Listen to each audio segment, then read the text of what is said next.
La movilidad de las personas es uno de los modos de observar la dimensión humana de nuestras ciudades en constante transformación.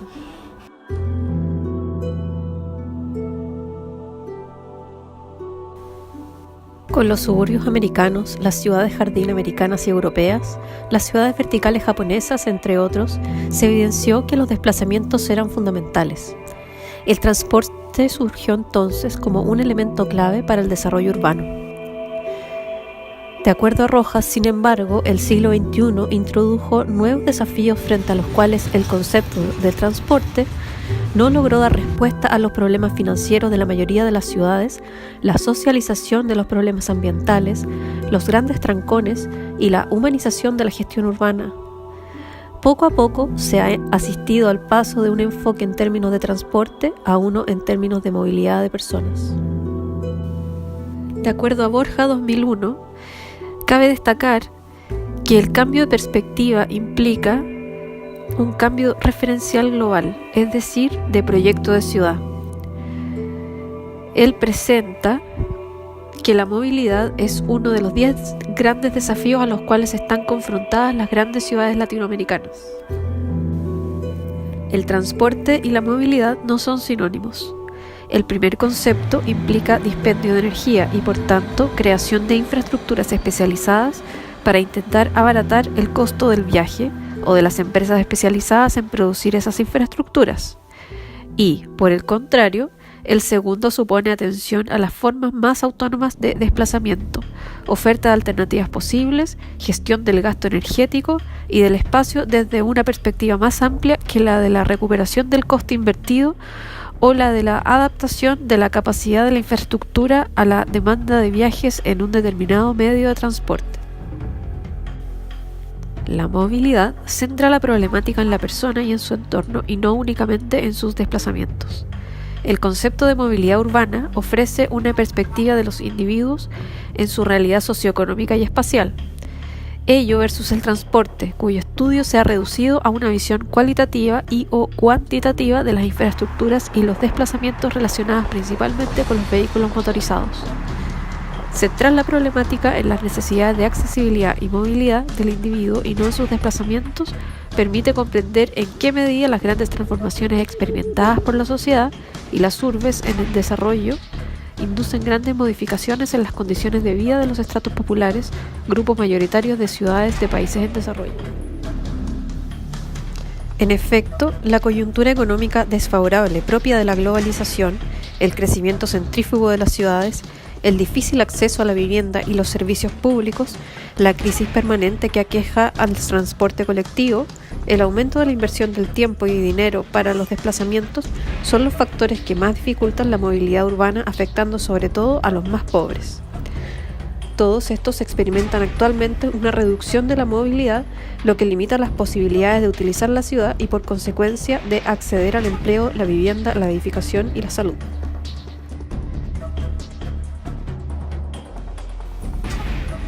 De acuerdo a Montezuma, los principales 4 factores que condicionan la movilidad urbana en los países en desarrollo son el crecimiento urbano acelerado, la desarticulación entre forma urbana y sistema de movilidad, la concentración de actividades en las áreas centrales y la segregación socioeconómica y espacial. Entre 1950 y 1970, las ciudades de más de 2 millones de habitantes pasaron de ser desde el 7% al 12% del total mundial. Al año 2000, las ciudades de países en desarrollo concentran el 25% de la población urbana mundial. En este periodo, estos centros urbanos se han expandido con una deficiente o inexistente planificación urbana. Esta falta de control sobre el suelo urbano han permitido que muchos asentamientos humanos alcancen dimensiones gigantescas, tanto por su extensión territorial como por su densidad demográfica.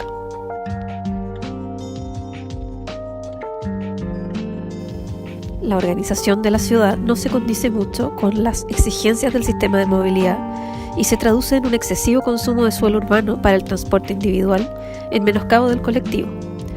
Allí donde la planificación urbana ha favorecido el transporte colectivo, se ha tendido a la densificación, como en el caso de Japón y Europa. Por el contrario, donde la movilidad individual ha sido prioritaria en la planificación y acción urbana, Las autopistas y los automóviles han contribuido al desarrollo de aglomeraciones difusas y poco densas, como en Estados Unidos. Otra característica que condiciona fuertemente a la movilidad es la concentración de actividades en el centro de la ciudad. Si bien esta densificación de las áreas centrales es un rasgo importante de muchas ciudades europeas, en el caso de las urbes de países en desarrollo la concentración es aún mayor.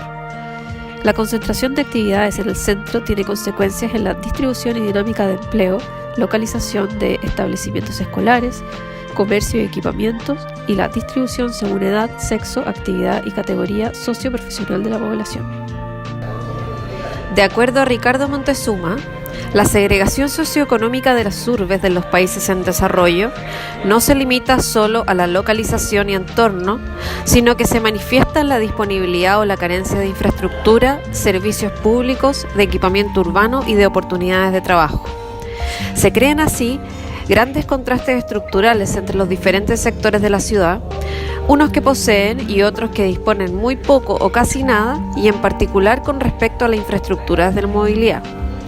Por una parte, los sectores de estratos altos, que están generalmente motorizados, concentran las mejores vías, calzadas y puentes, y disponen de condiciones ventajosas de accesibilidad. En cambio, los estratos populares residentes en lugares periféricos tienen condiciones de accesibilidad y movilidad reducidas. Esto genera una condición de desigualdad, lo que se agrava por las pocas posibilidades de acceder a un medio motorizado de transporte o simplemente a un medio colectivo alternativo. Cuando hablamos de movilidad y transporte, tenemos que tener en cuenta el concepto de accesibilidad, que es sumamente relevante y que significa la posibilidad de alcanzar una localización en un tiempo o coste razonable. Esta debe caracterizarse por ser adecuada, central y estratégica, de manera que facilite los desplazamientos de los ciudadanos. Entonces, la accesibilidad es una problemática a resolver en aquellos países que están en vías de desarrollo y que se encuentran con altos niveles de segregación socioeconómica. Entonces, y de acuerdo al Banco de Desarrollo de América Latina, la movilidad urbana es un elemento fundamental para lograr el objetivo de la accesibilidad. En efecto, la movilidad determina tanto el tamaño de las economías de aglomeración como la magnitud de los costos de congestión. Por un lado, las dificultades de movilidad impiden que las personas accedan a mejores empleos disponibles y que las firmas contraten la mano de obra más preparada, disminuyendo así la productividad de toda la ciudad. Por el otro, la movilidad eficiente es una de las principales causas de los costos de congestión, incluyendo el tráfico vehicular, la contaminación del medio ambiente, los accidentes viales y otros fenómenos que afectan negativamente al bienestar de la población. Otros datos revelados por el banco es que el 39% de los latinoamericanos se desplaza desde su residencia a su lugar de trabajo en transporte público, que el 22% en transporte privado y 26% a pie. Esto se compara con valores respectivos del 23%, el 54% y el 11% en Europa, mientras que el 90% de los traslados desde la casa al trabajo en Estados Unidos se realiza en automóvil privado. Según las cifras de una encuesta realizada por CAF, después de Bogotá, Ciudad de Panamá es la ciudad de mayor insatisfacción con el transporte público. El 34% de los panameños se encuentran insatisfechos. Esto puede deberse en gran parte a la extensión de la mancha urbana de la ciudad, lo cual genera problemas de cobertura del sistema de transporte público y hace que los viajes sean más largos. En efecto, la distancia promedio de viaje en transporte público es casi de 17 kilómetros y el tiempo promedio de viaje en este modo es de hasta 85 minutos. Estos son números elevados si se tiene en cuenta que en ciudades con mucho mayor población como Bogotá y Santiago de Chile, con más de 9 y 7 millones de habitantes en sus áreas metropolitanas, estas distancias son de alrededor de 11 kilómetros y los tiempos de viaje en transporte público están alrededor de los 50 minutos. La encuesta CAF revela también que los principales aspectos a mejorar en el sistema público en la región, en las ciudades latinoamericanas, entre ellas Ciudad de Panamá, son reducir el tiempo de viaje en autobuses, mejorar la frecuencia del servicio, mejorar la seguridad del vehículo y optimizar el confort del vehículo, reducir la tarifa y mejorar la seguridad vial, entre otros aspectos. Por otro lado, en la actualidad las técnicas para el transporte de individuos, bienes e información, de acuerdo a Graham y Marvin, son interdependientes. Es decir, muy pocos movimientos son específicos y más bien los recursos de infraestructura están en los tres dominios. El urbanista e investigador François Asher lo llamó el sistema PIG, People, Information and Goods, enfatizando el vínculo que esto ha tenido en la historia de las ciudades.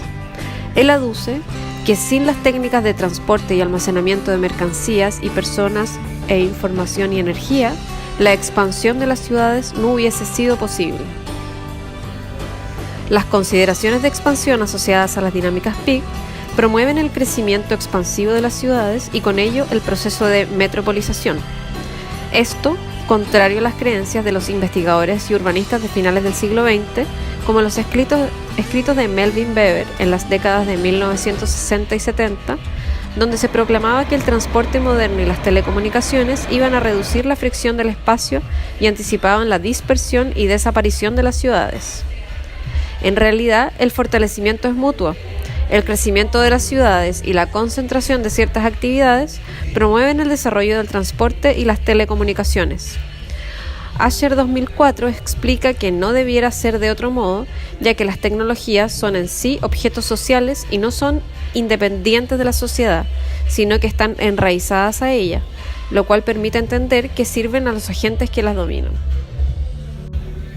Por otro lado, Miralles Walsh plantea que el transporte urbano no es solo un elemento técnico introducido, sino que es en sí una construcción social en la medida que el incremento de la velocidad ha introducido nuevos conceptos de espacio y tiempo. En este escenario, el modelo de movilidad que enfrentamos es el resultado de la necesidad de interacciones que el espacio metropolitano genera, pero a la vez las dinámicas metropolitanas son producidas o inducidas por el modelo de movilidad imperante. La movilidad y el transporte, por ende, constituye un reto, ya que para los habitantes de las ciudades el tiempo y la distancia que destinan en cada trayecto al trabajo ocupa un lugar central entre sus desplazamientos por la urbe, por lo que reducir de la manera más eficiente posible el esfuerzo que una persona invierte en llegar a su trabajo es uno de los retos principales que enfrenta la región de América Latina, cuyo promedio de traslado es de 40 minutos. Uno de los ejemplos más claros de ello es la ciudad de Panamá, en la que los trabajadores necesitan un promedio de 52 minutos para llegar a sus trabajos, incluyendo todos los medios de transporte, 67 minutos en transporte público y 56 en automóvil privado, siendo este el indicador más alto de la región.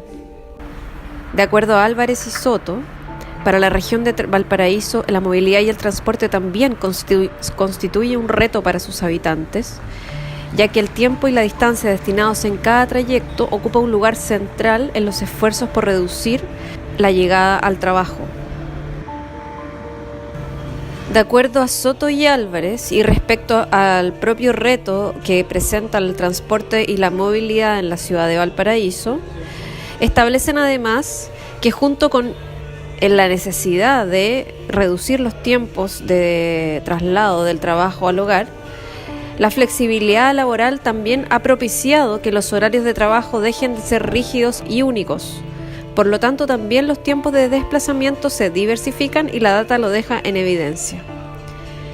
Este grupo mayoritariamente son empleados no profesionales que sustentan casi el 19,4% de los viajes y son el segundo grupo después de los estudiantes que tienen más viajes en la metrópolis. Es este grupo el que no tiene posibilidades de elegir lugares de residencia, por lo tanto están claramente alejados del lugar de trabajo y de los centros de servicios. Pero no solo ello ha ocasionado la diversidad en los motivos de viaje, sino que el aumento en las nuevas pautas de consumo ha alimentado un desplazamiento por ocio y servicios muy de la mano con la globalización cultural. De esta manera, cada uno de los habitantes de la ciudad tendríamos un propio modelo cultural particular de movilidad.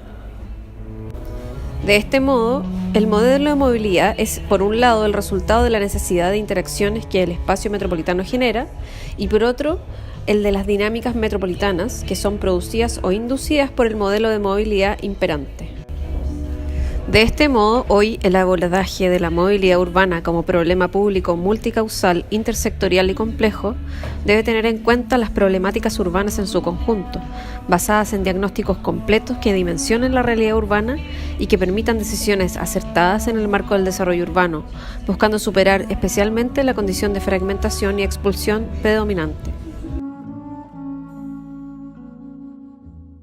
Para poder abordar la problemática de la movilidad urbana y tomando en cuenta las actuales problemáticas relacionadas al cambio climático, además de la deshumanización de la ciudad, es importante tener en cuenta el concepto de movilidad urbana sostenible, el cual es el resultado de un conjunto de políticas de transporte y circulación que buscan proporcionar el acceso amplio y democrático al espacio urbano, priorizando modos no motorizados y colectivos de transporte socialmente inclusiva y ecológicamente sostenible, basado en las personas y no en los vehículos.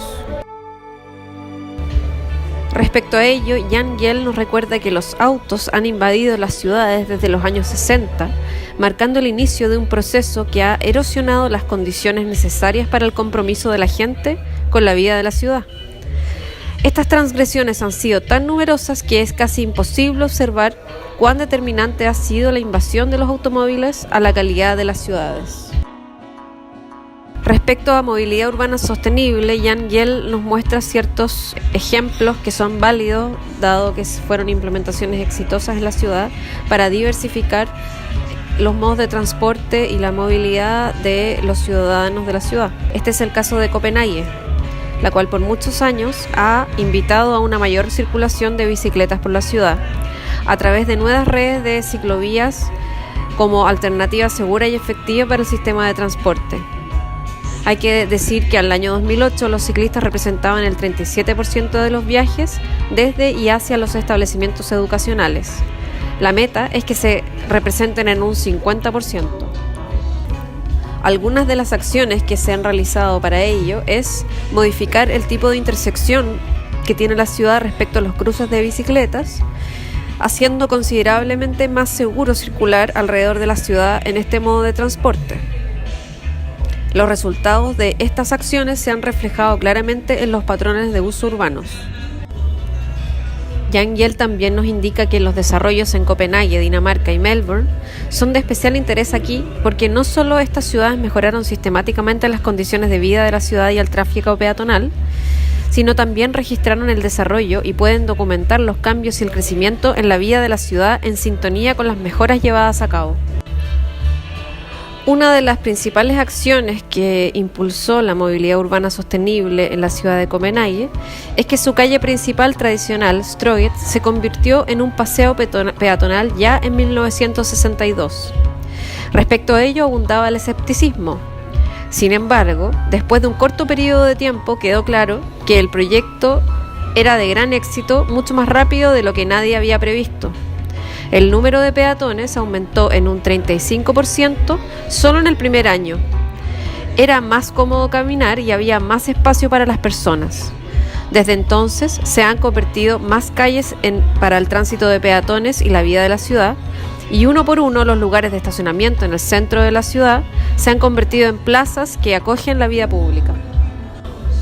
Ya en el periodo entre 1962 a 2005, el área dedicada a peatones y vida urbana creció por un factor de 7, de aproximadamente 15.000 metros cuadrados a 100.000 metros cuadrados. El patrón en el centro ahora se repite en los distritos periféricos, donde en los últimos años muchas calles y plazas se han convertido de islas de tráfico en plazas amigables para las personas. La conclusión de Copenhague es inequívoca. Si las personas en el lugar de los automóviles son invitados a la ciudad, el tráfico de peatones y la vida de la ciudad aumenta en consecuencia. Ahora bien, podemos decir que Copenhague es una ciudad de un país desarrollado como Dinamarca y podemos entregar otro ejemplo de implementación de movilidad urbana sostenible en la ciudad de Bogotá, representando a América Latina. Aquí se dio un caso de implementación de otros modos de transporte como parte de un plan estratégico de acción que se enmarca en el Plan de Ordenamiento Territorial. Aquí, el 2013, la sede implementó el programa Al Colegio en Bici, el cual tiene como objetivo garantizar el fácil acceso de estudiantes de colegios públicos y la formación en movilización escolar que impacte en el crecimiento urbano de la ciudad alrededor de la sostenibilidad ambiental. Para la implementación de este programa se diagnostica la accesibilidad por un lado y la movilidad por el otro. Respecto a este diagnóstico se estudia entonces la accesibilidad. Sin embargo, se da cuenta de que en Bogotá la localización de establecimientos escolares es principalmente aleatoria.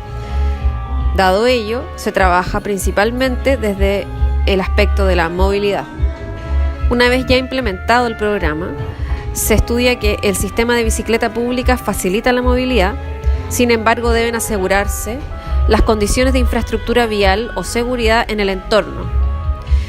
Se establece que al colegio en bici, el programa Al Colegio en Bici expone más a las personas a los problemas que enmarcan la movilidad en las ciudades y que Bogotá debe replantear su estructura vial para el uso de sistemas de transporte alternativo, asegurando las mínimas condiciones de seguridad en ciclorrutas, biocarriles, carriles diferenciales en óptimas condiciones y la integración previa entre las diferentes entidades implicadas en los aspectos de movilidad y desarrollo urbano.